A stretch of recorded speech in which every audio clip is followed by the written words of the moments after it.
شروع کرتا ہوں اللہ کے نام سے جو بڑا مہربان اور نہایت رحم کرنے والا ہے۔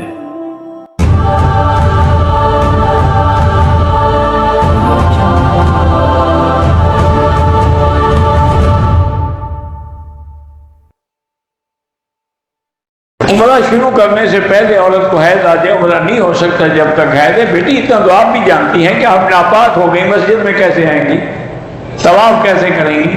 اتنا عقل تو تمہیں بھی ہے۔ جب پاک ہو جاؤ اچھی طرح، دن گزر جائیں غسل کر کے پھر عمرہ کرو، اس کا کوئی فرق نہیں پڑتا، جو نیت کی یہی کافی ہے۔ وقت کی پابندی امام پر بھی ہے، سب پر ہے۔ اگر امام دیر سے نماز شروع کرے، دیر کا کیا معنی ہے؟ دوسرے کی نماز عصر کے بعد پڑھتا ہے، بھئی دیر کا کوئی وقت ہی لکھو نا۔ تم دیر سے آؤ تو اعتراض نہیں، امام پر اعتراض ہے۔ اور پھر ہر نماز کا اول وقت بھی آخر وقت بھی، اگر اول میں نہیں ہے آخر میں آ گیا تو کیا ہوگا؟ وقت میں آیا ہے۔ بہرحال مجھے خواب کا کوئی پتہ نہیں، اللہ کسی اور عالم بزرگ سے پوچھیں جن کو تعبیر خواب سے تعلق ہو۔ 2 دن پہلے جدے سے آیا ہوں، مسجد عائشہ سے احرام باندھ کے عمرہ کر سکتے؟ ہاں جی کر سکتے ہیں۔ ہماری امی ابو آپ کو بیان سنتے ہیں، اللہ ان کو شفا عطا فرمائے۔ حتیم میں نفل پڑھنے کے ثواب سے طواف کا ثواب زیادہ ہے، کیونکہ نفل تو پوری دنیا میں آپ پڑھ سکتے ہیں، طواف کسی جگہ نہیں کر سکتے۔ بہرحال عورتیں مرد زیادہ ہوتی ہیں تو کوئی جب موقع بھی دے پڑھو، تم بھی رش کے وقت میں نہ پڑھو نا، رات کو 12 بجے کے بعد آئیں تو رش نہیں ہوگا۔ میت کو غسل دینے کا بھی ثواب ہے۔ 7 دن مکے میں ہیں، 10 دن مدینے میں ہیں، پھر 10 دن مکے میں آپ قصر نماز پڑھیں گے، مسافر ہیں۔ ایک حافظ قرآن تھا، بچہ قرآن بھول گیا، توبہ بھی کرے اور دوبارہ قرآن یاد کرنے کی کوشش کرے۔ قرآن یاد کر کے بھلا دینا جو ہے گناہ کبیرہ ہے۔ عمرہ کمیٹی شروع ہوئی ہے، غریب آدمی ماہانہ ادا کرتا ہے، آدھی رقم چلی جاتی ہے، نصف رہتی، مجھے نہیں پتہ یہ کیا چکر ہے۔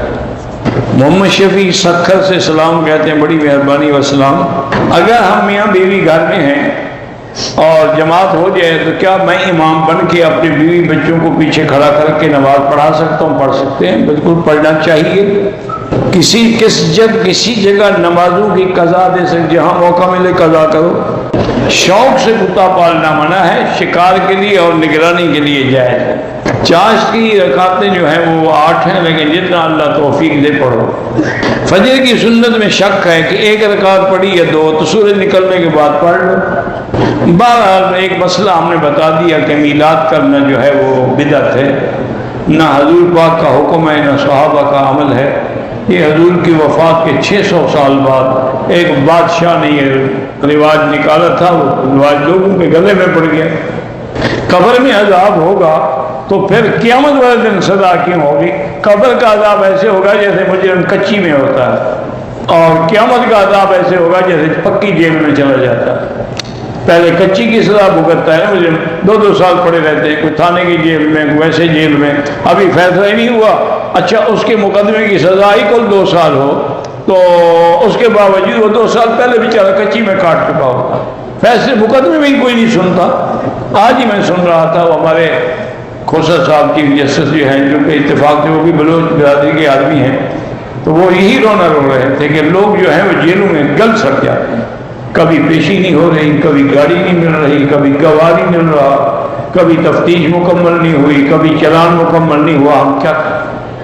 انہوں نے کہا میں نے ایک سسٹم بنایا ہے، انشاءاللہ اس پہ اگر انہوں نے عمل کیا تو 3 مہینے کے اندر سارے کیس ٹھیک ہو جائیں گے۔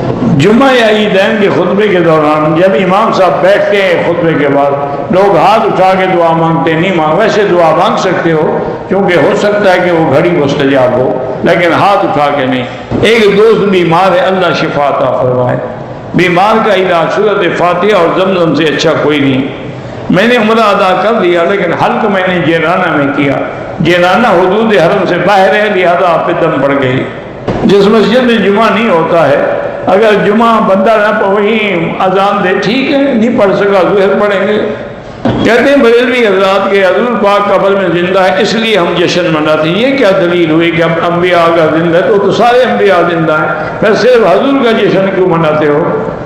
حضرت ابراہیم کا کیوں نہیں مناتے؟ حضرت اسماعیل کا کیوں نہیں مناتے؟ آپ کے ابا دادا حضرت آدم کا کیوں نہیں مناتے؟ ایک دلیل ہے، ایک بہانہ ہے۔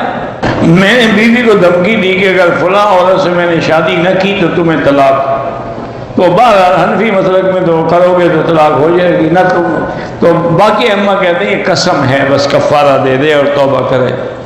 استخارے کا معنی ہوتا ہے کسی خاص کام کے لیے، یہ نہیں کہ سارا دن کیا کروں۔ استخارہ بھی شادی کے لیے، گھر بنانا ہے، مکان بنانا ہے، زمین خریدنی جائے، وہاں استخارہ کیا جاتا ہے۔ اذان ہونے کے بعد فوراً نماز پڑھ سکتے ہیں، بالکل پڑھ سکتے ہیں۔ حی علی الفلاح تو مد نہیں کرنی چاہیے۔ میرے لیے دعا کریں کہ میرا گھر جو ہے اللہ کرے میں درسگاہ بنا لوں اور اللہ کی توحید بیان کروں، اللہ قبول فرمائے۔ جب نیت صحیح ہو نا تو اسباب خود خدا پیدا کر دیتے ہیں۔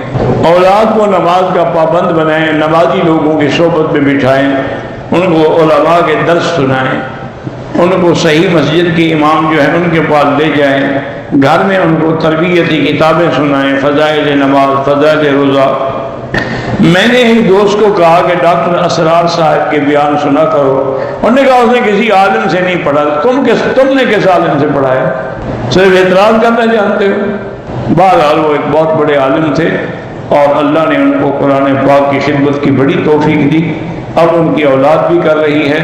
اللہ ان کے اس مشن کو اور اس مرکز کو قائم و دائم رکھے۔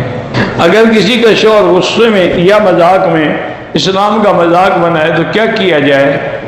مذاق بنائے گا اسلام کا تو کافر ہو جائے گا، توبہ کرے، کلمہ بھی دوبارہ پڑھے۔ پولیو کے قطرے پلانا ٹھیک، بالکل ٹھیک ہے بھائی، دوا ہے اللہ کے بندے، علاج میں تو ہر چیز جائز ہوتی ہے۔ کام کر رہی ہے عورت اگر اپنے باورچی خانے میں دوپٹہ سر پہ نہیں ہے تو اللہ کا ذکر کر سکتی ہے، کر سکتی ہے۔ کسی انسان کا دین میں بھی کام نہیں لگتا، کسی دنیا کے کام میں بھی کا دل نہیں لگتا، اس کے لیے کہیں 2 رکعت نماز پڑھ کے دعا کیا کریں۔ سنت نماز پڑھتے وقت تیسری رکعت میں سورت نہیں پڑھی، سجدہ کرے ورنہ نماز نہیں ہوگی۔ پیپر کی تیاری کے لیے سورت علم نشرہ پڑھا کریں، انشاءاللہ آسان ہو جائے گا۔ باقی بھول جاتے ہیں تو یا قوی یا متین پڑھ کے دعا کیا کریں۔ پرویز نام نہیں رکھنا چاہیے۔ میرا نام عباس خان ہے۔ اچھا جی، آپ سنتے ہیں، اللہ آپ کو ہدایت دے اور دین کے کام۔ ناف کے نیچے ہاتھ باندھنا بالکل سنت ہے، حضرت علی کی حدیث ہے، آپ نے فرمایا من السنتی وضع الیمین علی الشمال تحت السرۃ۔ 8 سال ہو گئے عورت کا شوہر مر گیا، دوسری شادی کرنی چاہتی ہے، بالکل کرے، بھائیوں کو چھوڑے، مقامی قاضی کے پاس یا حاکم کے پاس جا کے درخواست دے اور شادی کرے۔ اسلام آباد سے آیا، ہوٹل میں جب میں غسل خانے واش روم میں گیا، چادر اتار دی، کوئی بات نہیں۔ ایک آدمی پاکستان سے عمرے کے لیے آیا، احرام مسجد عائشہ سے باندھا، دم پڑ گیا اور عمرے سے بھی محروم ہو گیا۔ اصل عمرہ تو اس کا وہی تھا جو اپنے ملک سے کرتا ہو۔ ہم استاد ہیں، ہمارے تنظیم ہے، اگر سکول ڈپٹی کریں تو اساتذہ مسائل حل نہیں کر سکتے تو آخر آپ کیا کرتے ہیں؟ مجھے تو سمجھ نہیں آتی۔ جو آپ کی ڈیوٹی ہے وہ تو پوری کرنی پڑے گی، باقی وقت میں اپنی کمیٹی کی اصلاح کریں۔ ایک دفعہ عمرہ کیا، سر بڑھایا، دوسرا عمرہ کو بالکل سر بڑھانا پڑے گا، ٹک لگانے سے دم پڑ جائے گی۔ طواف کیا، صفا کیا، حلق نہیں کرائی، دوسرے دن حلق کرایا، دم پڑ گئی۔ سنت غیر موقعہ کی جگہ قضا نمازیں پڑھیں تو زیادہ بہتر ہے، بالکل ٹھیک ہے۔ اگر وتر کی تیسری رکعت میں دعائے قنوت نہیں پڑھی، حنفی مسلک میں سجدہ سہو تھا چونکہ واجب ہے، نہیں کیا دوبارہ پڑھے۔